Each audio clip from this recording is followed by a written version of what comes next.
ಶ್ರೀನಗರ ಇದರ ಮುಖ್ಯ ಧರ್ಮದರ್ಶಿಗಳಾಗಿದ್ದಾರೆ. ಇವರು ಶ್ರೀ ಜ್ಞಾನಾಕ್ಷಿ ಎಜುಕೇಷನ್ ಇನ್ಸ್ಟಿಟ್ಯೂಷನ್ಸ್ ಟ್ರಸ್ಟ್ನ ಗೌರವಾನ್ವಿತ ಕಾರ್ಯದರ್ಶಿಗಳು ಹಾಗೂ ಪೂರ್ಣಪ್ರಜ್ಞಾ ನಗರದ ಅಧ್ಯಕ್ಷರಾಗಿದ್ದಾರೆ.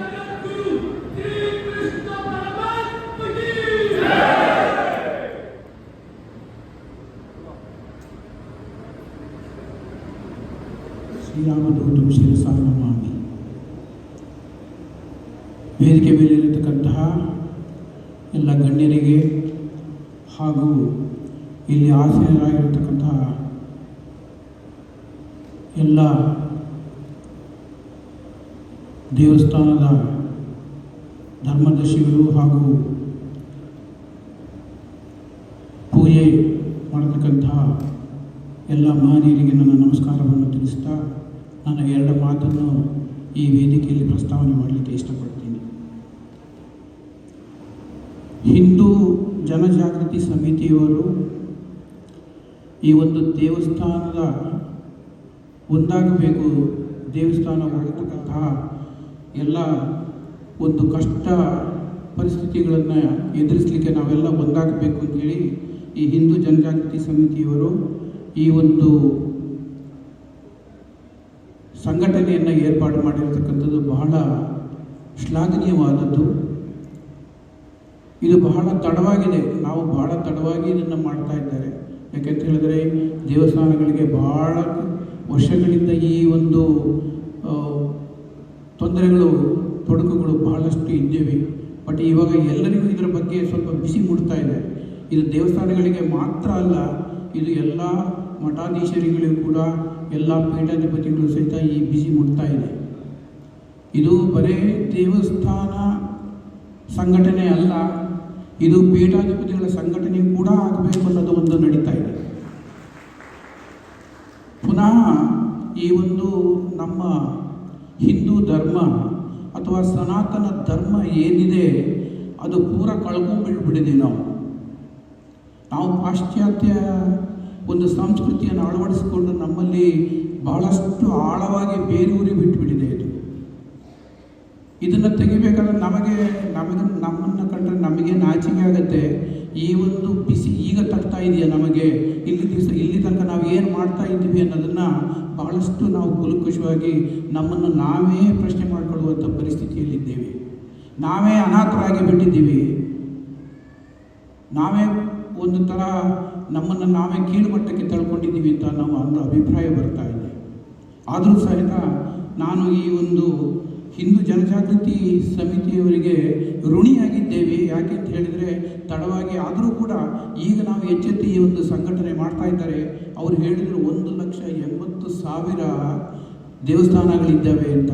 ನಾವು 1,80,000 ದೇವಸ್ಥಾನಗಳು ಎಲ್ಲ ಒಗ್ಗಟ್ಟಾಗಿ ನಮ್ಮ ಸನಾತನ ನಮ್ಮ ಧರ್ಮ ಹಿಂದೂ ಧರ್ಮವನ್ನು ನಾವು ಎತ್ತಿ ಹಿಡಿದಿದ್ದೇ ಆಗಿದ್ದರೆ ನಮ್ಮನ್ನು ಯಾರೂ ಅಲ್ಲಾಡಿಸಲಿಕ್ಕೆ ಸಾಧ್ಯವಿಲ್ಲ. ಈ ಪ್ರಪಂಚದಲ್ಲಿ ಇದನ್ನು ಯಾರೂ ಅಲ್ಲಾಡಿಸಲಿಕ್ಕೆ ಸಾಧ್ಯವಿಲ್ಲ. ನಾವು ಈಗ ಇದು ನಮಗೆ ಒಂದು ಅಂತಿಮ ಸೂಚನೆ.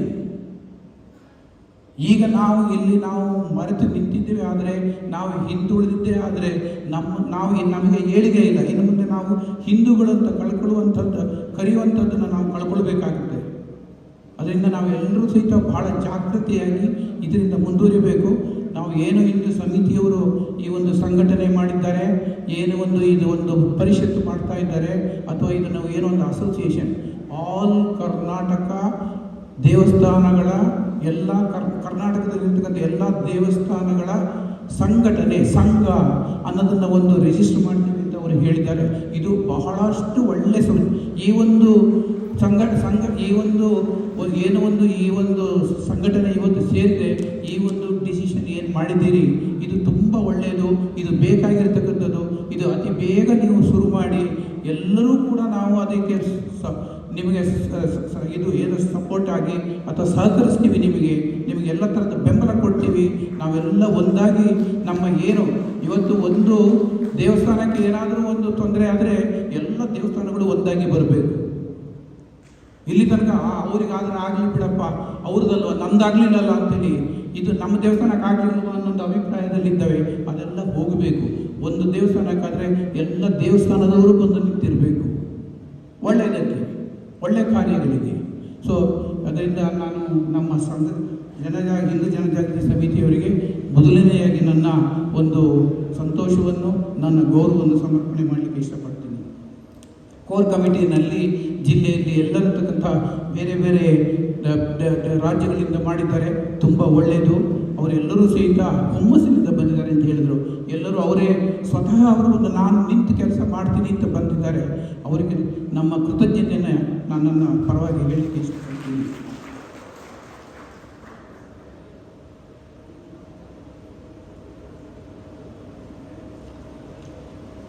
ಈಗ ನಾವು ಮಾತಾಡುವವರು ಜಾಸ್ತಿ ಇದ್ದೀವಿ ನಮ್ಮ ದೇಶದಲ್ಲಿ, ನಮ್ಮ ರಾಜ್ಯದಲ್ಲಿ, ಎಲ್ಲದೂ ಕಡೆ ನಾವು ಹಾಗೆ ಮಾಡ್ತೀವಿ. ಮಾಡುವವರು ಕಡಿಮೆ. ನಮಗೆ ಮಾತಾಡುವವರು ಕಡಿಮೆ ಬೇಕು, ಕೆಲಸ ಮಾಡುವವರು ಜಾಸ್ತಿ ಬೇಕು. ನಮ್ಮಲ್ಲಿ ಮಾತಾಡುವವರು ಜಾಸ್ತಿ, ಕೆಲಸ ಮಾಡುವವರು ಕಡಿಮೆ. ಅದರಿಂದ ಇದು ಕೆಲಸ ಮಾಡ್ತೀವಿ, ನಾವು ಮುಂದೆ ನಿಂತು ಮಾಡ್ತೀವಿ ಅಂತ ಈ ಸಮಿತಿಯವರು ಬಂದು ಮಾಡಿರತಕ್ಕಂಥದ್ದು ನಿಜವಾಗಿಯೂ ಶ್ಲಾಘನೀಯವಾದದ್ದು. ಮತ್ತೊಮ್ಮೆ ಅವರಿಗೆ ನನ್ನ ಹೃತ್ಪೂರ್ವಕ ವಂದನೆಗಳು. ನಮ್ಮಲ್ಲಿ ಬೇರೆ ಬೇರೆ ಸಂಪ್ರದಾಯಗಳಿದ್ದಾವೆ, ಬೇರೆ ಬೇರೆ ಆಚಾರ ವಿಚಾರಗಳಿದ್ದಾವೆ. ಇವುಗಳೆಲ್ಲವೂ ಕೂಡ ಒಂದಾಗಿ ನಾವು ಹಿಂದೂ ಸನಾತನೀಯರು, ನಾವು ಹಿಂದೂ ಸಂಸ್ಕೃತಿಯವರವರು, ಸನಾತನ ಧರ್ಮವನ್ನು ನಾವು ಪಾಲಿಸುವರಂಥ ಒಂದು ಏಕ ಮನೋಭಾವನೆಯಿಂದ ನಾವು ಮುಂದೆ ಬಂದರೆ ನಾವು ಮುಂದುವರಿಯಲಿಕ್ಕೆ ಬಹಳ ಶಕ್ತಿ ಬರುತ್ತೆ ಅನ್ನೋದೊಂದು ನನ್ನ ಒಂದು ಅಭಿಪ್ರಾಯ ಇದೆ. ಜಗತ್ತಿಗೆ ನಾವು ವಿಶ್ವಗುರು ಆಗ್ತಾ ಇದ್ದೀವಿ. ಹಿಂದೂ ಧರ್ಮ, ಹಿಂದೂ ಸನಾತನ ಧರ್ಮದ ಒಂದು ಪ್ರೇರಣೆಯಿಂದ ನಾವು ವಿಶ್ವಗುರು ಸ್ಥಾನಕ್ಕೆ ಹೋಗ್ತಾ ಇದ್ದೀವಿ. ತಮಗೆಲ್ಲರಿಗೂ ಇದು ತಿಳಿದಿರತಕ್ಕಂಥ ನಮ್ಮ ಧರ್ಮ ಸಂರಕ್ಷಣೆ ಮಾಡುವಂಥದ್ದು ಏನಿದೆ, ನಮ್ಮ ಧರ್ಮ ಪಾಲನೆಯಿಂದ ಮಾತ್ರ ಸಾಧ್ಯ. ನಮ್ಮ ಧರ್ಮ ಸಂರಕ್ಷಣೆ ಆಗಬೇಕಾದ್ರೆ ನಾವು ಧರ್ಮ ಪಾಲನೆಯಿಂದ ಮಾತ್ರ ಸಾಧ್ಯ ಇದೆ. ನಾವೆಲ್ಲ ಧರ್ಮ ಪಾಲನೆಯಿಂದ ನಮ್ಮ ಧರ್ಮವನ್ನು ರಕ್ಷಣೆ ಮಾಡೋಣ ಅಂತ ಈ ಮೂಲಕ ಹೇಳ್ತೀವಿ. ನಮ್ಮ ದೇವಸ್ಥಾನಗಳಿರೋದು, ನಮ್ಮ ಹಿಂದೂ ದೇವಸ್ಥಾನಗಳಿರೋದು ನಮ್ಮ ಭಾರತದಲ್ಲಿರೋದು ನಮ್ಮ ಹಕ್ಕು, ಇದು ನಮ್ಮ ಅಧಿಕಾರ. ಯಾರೂ ತಗೊಳ್ಳಿಕ್ಕೆ ಆಗೋದಿಲ್ಲ. ಅದು ನಾವು ಅದನ್ನು ಸರಿಯಾದ ರೀತಿಯಲ್ಲಿ ನಿರ್ವಹಣೆ ಮಾಡಬೇಕು. ಆದ್ದರಿಂದ ಈಗ ಒಂದು 500 ವರ್ಷಗಳ ನಂತರ ನಮ್ಮ ದೇಶ ರಾಮರಾಜ್ಯ ಆಗುವ ಸೂಚನೆ ಕಾಣ್ತಾ ಇದೆ. ನಮ್ಮ ದೇಶ ರಾಮರಾಜ್ಯ ಆಗುವ ಸೂಚನೆ ಕಾಣ್ತಾ ಇದೆ. ನಾವೆಲ್ಲ ರಾಮರಾಜ್ಯವನ್ನು ನಮ್ಮ ಈ ಜನ್ಮದಲ್ಲಿ ನೋಡುವ ಒಂದು ನಮಗೆ ಆ ಒಂದು ಆಪರ್ಚುನಿಟಿ ಹೇಳ್ತಾರೆ, ನಮಗೆ ಅದು ಲಭ್ಯ ಆಗ್ತಾ ಇದೆ ಅನ್ನೋ ಒಂದು ಆಸೆ ನಮಗೆ ಗೊತ್ತಿದೆ. ಯಾಕೆಂತಂದರೆ ತಮ್ಮೆಲ್ಲರಿಗೂ ಗೊತ್ತಿದೆ, ಅಯೋಧ್ಯೆಯಲ್ಲಿ ಜನವರಿ 22 ಸೊ ರಾಮನ ಒಂದು ಪಟ್ಟಾಭಿಷೇಕ ನಡೀತಾ ಇದೆ. ಸೊ ಅದಕ್ಕೆ ಕೂಡ ನಾವುಗಳೆಲ್ಲ ನಮ್ಮ ಕೈಲಾದಷ್ಟು ಅದಕ್ಕೆ ಸಹಾಯವನ್ನು ನಮ್ಮ ಸೇವೆಯನ್ನು ಮಾಡುವಂಥ ಒಂದು ನಮಗೆ ಆ ಒಂದು ಅನುಕೂಲ ದೇವರು ಮಾಡಿಕೊಟ್ಟಿದ್ದಾನೆ. ಸೊ ಈ ನಿಟ್ಟಿನಲ್ಲಿ ನಾವೆಲ್ಲರೂ ಒಂದಾಗಿ ಅದನ್ನು ನೆರವೇರಿಸಬೇಕಾಗಿದೆ. ಸಾವಿರಾರು ವರ್ಷಗಳ ನಂತರ ಪರಮಾತ್ಮನ ಶಕ್ತಿ ಭಾರತಕ್ಕೆ ಹಿಂದಿರುಗಿದೆ ಅನ್ನೋ ಒಂದು ಅಭಿಪ್ರಾಯ ಬರ್ತಾರೆ. ಭಾರತ ದೇಶದ ದೇವರ ಶಕ್ತಿ ಸಾವಿರಾರು ವರ್ಷಗಳ ನಂತರ ಈಗ ನಮಗೆ ಅದರದ್ದು ಗೊತ್ತಾಗ್ತಾ ಇದೆ. ನಮಗೆ ಭಾರತಕ್ಕೆ ಅದು ಬರ್ತಾ ಇದೆ ಅಂತ ಹೇಳಿಬಿಟ್ಟು ಧರ್ಮೋ ರಕ್ಷತೆ ರಕ್ಷಿತ ಜಯ, ಅದು ಧರ್ಮವನ್ನು. ಇನ್ನೊಂದು, ನಮ್ಮ ಆಚಾರ ವಿಚಾರ ವ್ಯವಹಾರದಲ್ಲಿ ನಾವು ಸನಾತನೀಯರಾಗಿರಬೇಕು. ನಮ್ಮಲ್ಲಿ ಆಚಾರ ವಿಚಾರಗಳೆಲ್ಲ ಪಾಶ್ಚಾತ್ಯ ದೇಶದಾಗಿಬಿಟ್ಟಿದೆ. ನಾವು ಎಲ್ಲಿ ಹೋದರೂ ಕೂಡ good morning, good night, hi, bye ನೋಡಿ.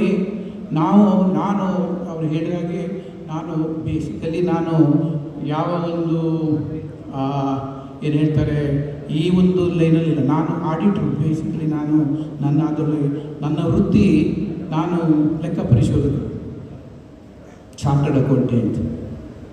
ನಮ್ಮ ಹತ್ರ ಏನು ನಾವು ಎಕ್ಸ್ಪರ್ಟ್ ಎಲ್ಲದಕ್ಕೂ ಕನ್ಸಲ್ಟ್ ಮಾಡಿ ಎಷ್ಟೆಷ್ಟು ಟ್ಯಾಕ್ಸ್ ಕಟ್ಟಬೇಕು ಅಂತ ಹೇಳಲಿಕ್ಕೆ ಸಾಧ್ಯ ಉಂಟು. ಈ ವಿಚಾರದಲ್ಲಿ ಅಷ್ಟೊಂದು ನಾಲೆಡ್ಜ್ ಇಲ್ಲ. ಸ್ವಾಮೀಜಿಯವರಿಗೆ ಹೇಳ್ತಾ ಇದ್ದೆ, ಆ ನಾಲೆಡ್ಜ್ ನಾವು ಪಡೆದಿಲ್ಲ. ಆದರೂ ಏನೋ ಅಲ್ಪ ಸ್ವಲ್ಪ ಇದು. ನಮ್ಮ ಈ ಒಂದು ರಾಜರಾಜೇಶ್ವರಿ ಟೆಂಪಲ್ಗೆ, ದೇವಸ್ಥಾನಕ್ಕೆ ಸಂಬಂಧಪಟ್ಟಂತೆ ನಮ್ಮ ಸುಮಾರು ಒಂದು 10-12 ನಮ್ಮ ಶಿಕ್ಷಣ ಸಂಸ್ಥೆಗಳಿದ್ದಾವೆ. ಅದೆಲ್ಲದಕ್ಕೂ ಕೂಡ ನಾನು ಗೌರವ ಕಾರ್ಯದರ್ಶಿಯಾಗಿ ಕೆಲಸ ಮಾಡ್ತಾ ಇದ್ದೀನಿ. ಯಾಕೆ ಹೇಳ್ತಾ ಇದ್ದೀನಿ ಅಂದರೆ, ಇಲ್ಲಿ ನಾವು ನಮ್ಮ ಮಕ್ಕಳಲ್ಲಿ ಎಲ್ಲಿ ಹೇಳಲಿಕ್ಕೆ ಸಾಧ್ಯ ಉಂಟು, ಈ ಒಂದು ಸಮಿತಿ, ಈ ಒಂದು ವೇದಿಕೆಯಲ್ಲಿ ನಿಮ್ಮೆಲ್ಲರಿಗೂ ನಾವು ಹೇಳಿದರೆ ಎಲ್ಲರೂ ಹೌದು ಅಂತ ಹೋಗ್ತೀರಿ, ಇಷ್ಟೇ ಜನಕ್ಕೆ ಗೊತ್ತಾಗುವಂಥದ್ದು.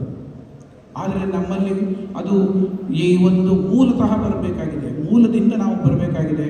ಅದಕ್ಕೆ ನಮ್ಮ ಸ್ವಾಮೀಜಿಯವರು ಒಂದು ದಿವಸ ಆಚಾರ್ಯವರೇ, ನಮ್ಮ ಹುಡುಗರಿಗೆ ಈ ಹಾಯ್ ಬಾಯ್ ಗುಡ್ ಮಾರ್ನಿಂಗನ್ನು ಹೇಳೋದು ಬಿಟ್ಟು ನಮ್ಮ ದೇಶದ ಸಂಸ್ಕೃತಿ ಏನಿದೆ, ನಮ್ಮ ಹಿಂದೂ ಧರ್ಮದ ಸಂಸ್ಕೃತಿ ಏನಿದೆ, ಎಲ್ಲರೂ ಬೆಳಿಗ್ಗೆ ಬಂದು ಕೂಡಲೇ ಒಬ್ಬರೊಬ್ಬರನ್ನ ನೋಡಿದ ಕೂಡಲೇ ನಮಸ್ಕಾರ ಅಂತ ಹೀಗೆ ತಲೆ ತಗ್ಗಿಸಿ ಹೇಳಿದರೆ ಚೆನ್ನಾಗಿ ಕಾಣಿಸುತ್ತಲ್ವಾ ಅಂತ ಹೇಳಿದರು. ನಮ್ಮದು English medium school, CBSE stream ಇದೆ. ಸ್ವಾಮೀಜಿಯವರನ್ನು ಹೇಳಿದ್ರು, ನಮಗೂ ಅನ್ನಿಸ್ತು. ನೆಕ್ಸ್ಟ್ ಮರುದಿವಸ ಬೆಳಿಗ್ಗೆ ನಮ್ಮ ಪ್ರಾಂಶುಪಾಲಕರು ಅಸೆಂಬ್ಲಿನಲ್ಲಿ ನಿಂತು ಬಿಟ್ಟು ಹೇಳಿದ್ರು, ಚಿಲ್ಡ್ರನ್, ನಾನು ಇಂಗ್ಲೀಷಲ್ಲೇ ಹೇಳಿಬಿಡ್ತೀನಿ, ನಿಮ್ಮ ಪರ್ಮಿಷನ್ ಹೇಳಿದ್ರು, children, henceforth from today all of you should greet each other with a folded hand, bowing your head, namaskara, ನಮಸ್ತೆ, ನಮಸ್ಕಾರ ಅನ್ನೋ ಒಂದು ಇಷ್ಟೇ ಹೇಳಿದ್ದವರು. ಇಷ್ಟೇ ಒಂದೇ ದಿವಸ. Next day morning 3,000 students, right from the play home to 10th class, even today, ನಾವು ಹೋದ್ರು ಕೂಡ ಯಾರು ಬಂದರು, ನೀವು ಬಂದರೂ ಕೂಡ ನಮಸ್ತೆ, ನಮಸ್ಕಾರ ಅಂತಾರೆ. ಇದು ನಮ್ಮ ಧರ್ಮದ ಶಕ್ತಿ. ಅದು ಯಾರು ಹೇಳಬೇಕು, ಆ ಹೇಳುವ ಶಕ್ತಿಗಳು ಸರಿಯಾಗಬೇಕು. ಇವಾಗ ಪೀಠಾಧಿಪತಿಗಳು ಒಂದಾಗಬೇಕು. ಅದನ್ನು ನಡೀತಾ ಇದೆ ಸರ್, ಅದನ್ನು ನಡೆಸ್ತಾ ಇದ್ದೀವಿ. ಅದೆಲ್ಲ ಒಂದು ಸ್ಟೇಜಿಗೆ ಬಂದಾಗ ನಿಮ್ಮ ಸಮಿತಿಗೆ ನಾವು ಬರ್ತೀವಿ, ನೀವು ನಮಗೆ ಸಹಕಾರ ಕೊಡಿ ಅಂತೇಳಿ ಬರ್ತೀವಿ. ಅದು ನಡೀತಾ ಇದೆ. ನಾವು ಪೀಠಾಧಿಪತಿಗಳನ್ನೆಲ್ಲ ಒಂದು ಮಾಡ್ತಾ ಇದ್ದೀವಿ. ಒಂದು ಒಂದು ಒಂದು ಒಂದು ಶಕ್ತಿ ಅದರಿಂದ ಮುಂದುವರಿತಾ ಇದೆ. ಸೊ ಅದರಿಂದ ಅವರು ಭಾಳಷ್ಟು ಜನ ಹೇಳಬೇಕಾದಾಗ ಧಾರ್ಮಿಕ ಶಿಕ್ಷಣಗಳು ದೇವಸ್ಥಾನಗಳಲ್ಲಿ ನಡೆಯಬೇಕು ಒಂದು ಅಭಿಪ್ರಾಯವನ್ನು ಎಲ್ಲರೂ ಪಡ್ತಾ ಇದ್ದಾರೆ. ಅದು ಹೋಗಿದೆ, ಅದು ನಳಿಸಿದಿ ಹೋಗಿದೆ. ದೇವಸ್ಥಾನಗಳಲ್ಲಿ ದೇವರಿಗೆ ಪೂಜೆ, ದೇವರದ ಪ್ರಸಾದ, ದೇವರಿಗೆ ನಮಸ್ಕಾರ, ಹುಂಡಿಗೆ ದಕ್ಷಿಣೆ, ಇಷ್ಟು ಬಿಟ್ಟರೆ ಇನ್ನೇನು ನಡೀತಾ ಇಲ್ಲ. ಆಗಬೇಕು ಸರ್ ಎಲ್ಲ ಹೇಳಿದಂಗೆ ಇದೆಲ್ಲ ತುಂಬ ದೊಡ್ಡ ರೀತಿಯಲ್ಲಿ ಆಗಬೇಕು. ನಮ್ಮ ಸನಾತನ ಧರ್ಮದ ಒಂದು ಏನು ಶಿಕ್ಷಣ ಇದೆ, ಅರಿವು, ಅದು ನಮ್ಮ ಮಕ್ಕಳಿಗೆ ಹೋಗಬೇಕೀಗ. ನಮ್ಮದೆಲ್ಲ ಒಂದು ಸ್ಟೇಜ್ ಆಯಿತು, ನಮ್ಮ ಮಕ್ಕಳನ್ನು ಮಾಡಬೇಕು. ಅವ್ರು ಹೇಳಿದ್ದಾರೆ ಎಲ್ಲಿಂದ ಬರಬೇಕು, ಬುಡದಿಂದ ಬರಬೇಕು. ನಾವು ಕಳ್ಕೊಂಡಿರೋದ್ರಿಂದ ಬುಡದಿಂದ ಶುರು ಮಾಡಬೇಕೀಗ. ಅದಕ್ಕೆ ಸನಾತನ ಧರ್ಮದಲ್ಲಿ 5 ಋಣಗಳಿದ್ದಾವೆ. 5 ಋಣ ಸರಿಗೆ ಗೊತ್ತಿರೋದು, ಎಲ್ಲರಿಗೂ ಗೊತ್ತಿರತಕ್ಕಂಥದ್ದು. ಯಾವುದೇ ಪಂಗಡಕ್ಕೆ ಸೇರಿರುವುದು, ಯಾವುದೇ ರಿಲಿಜನ್ ಇರ್ಬೋದು, ಯಾವುದೇ ಕ್ಯಾಸ್ಟ್ ಇರ್ಬೋದು, ಅವರಿಗೆ 5 ಋಣಗಳು ಮನುಷ್ಯಾಗಿ ಹುಟ್ಟಿದ ಮೇಲೆ 84 ಲಕ್ಷ ಕ್ರಿಮಿಕೀಟಗಳಾಗಿ ಏನೇನು ನಾವು ಬೇರೆ ಬೇರೆ ಜನ್ಮಗಳನ್ನು ಎತ್ತಿ ಕೊನೆಗೆ ಪುಣ್ಯದಿಂದ ನಾವು ಈ ಮನುಷ್ಯ ಜನ್ಮನ ಎತ್ತಿದ ಮೇಲೆ ಪಡೆದ ಮೇಲೆ ಈ ಭೂಮಿಯಲ್ಲಿ ನಮಗೆ 5 ಋಣಗಳು ನಮ್ಮ ಮೇಲೆ ಇದೆ. ಈ 5 ಋಣ ಯಾವುದೇ ಪಂಗಡಕ್ಕೆ ಸೇರಿದವನಾಗಿರ್ಬೋದು, ಯಾರೇ ಆಗಿರ್ಬೋದು, ಅವನು ಮಾಡಿಯೇ ತೀರಬೇಕು. ಅದು ಸನಾತನ ಧರ್ಮ. 5 ಋಣಗಳೇನಿರ್ತಕ್ಕಂಥದ್ದು, ಮೊದಲನೇದು ದೇವಋಣ. ನಾವು ದೇವರಿಗೆ ಋಣಿಗಳಾಗಿರಬೇಕು. ಇವತ್ತು ನಾವು ಬದುಕಿದ್ದೀವಿ, ಈ ದಿವಸ ನಾವು ಇಲ್ಲಿ ಇದ್ದೀವಿ ಅಂತ ಹೇಳಿದ್ರೆ ಅದು ದೇವರ ಅನುಗ್ರಹದಿಂದ ಆಗಿದ್ದೀವಿ. ನಮ್ಮ ಮಕ್ಕಳಿಗೆ ಹೇಳಬೇಕು, ನೀವು ದೇವರನ್ನು ಪ್ರಾರ್ಥನೆ ಮಾಡಬೇಕು.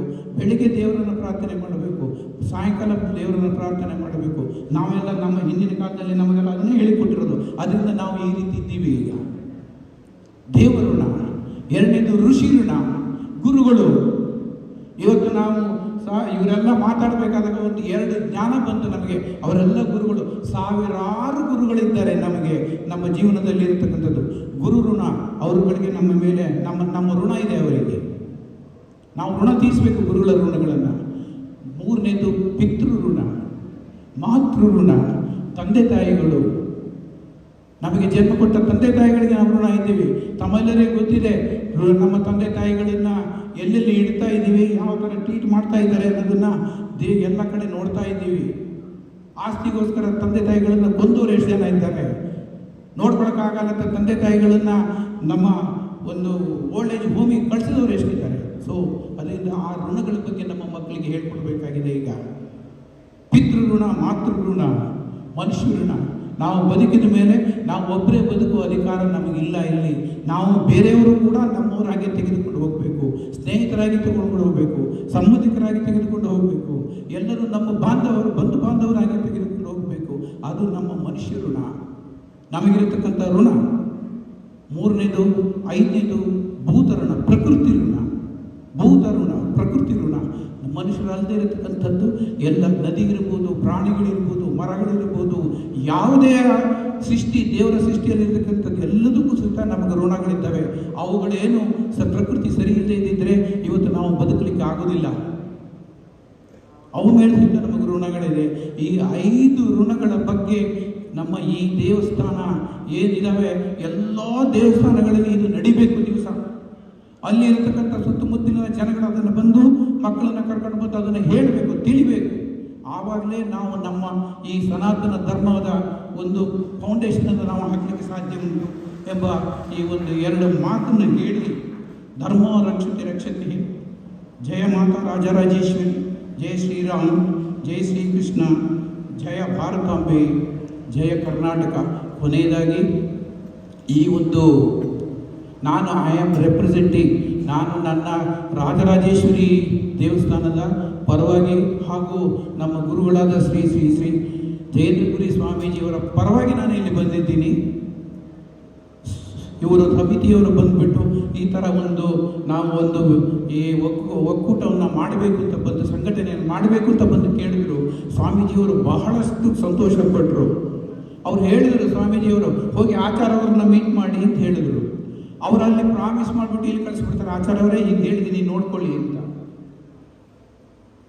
ಸೊ ಇವರು ಬಂದರು, ಸರ್ ಹೀಗಿದೆ, ಸ್ವಾಮೀಜಿಯವರೇ ನೋಡ್ರಿ, ಇದು ಒಳ್ಳೇದು ಮಾಡುವ, ನಮ್ಮಿಂದ ಏನಾಗಬೇಕು ಅಂತ ಹೇಳಿದ್ರು, ಹೇಳಬೇಕು ಅಂತ ಹೇಳಿದರು.